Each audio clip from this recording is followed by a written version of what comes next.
पालक भाजी नवऱ्याची तळून झालेली आहे, तेल तसंच राहिले. तर मी विचार केला की ब्रेडच आपण हे करूया, रोल मस्त बनवूया. म्हणून मी रोल बनवायला घेतले. कसे होतात काय माहीत नाही, पण मला तर रोल खूप आवडतात आणि कधी न फसणारी रेसिपी एकदम माझी.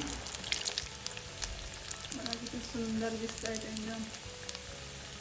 बघूया आता कोणाची रेसिपी जास्त एकदम चांगली होती, माझी का माझ्या नवऱ्याची.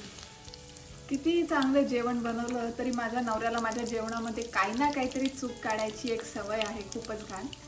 तुमचा नवरा पण असंच करतो का? मला नक्की कमेंट करून सांगा. किती काही चांगलं जेवण बनवलं तरी त्याच्यामध्ये मीठच कमी आहे, मिरच्याच तेलात तळल्या नाही आहेत, हेच झालं आहे तेच झालं आहे, हे असं असतंच.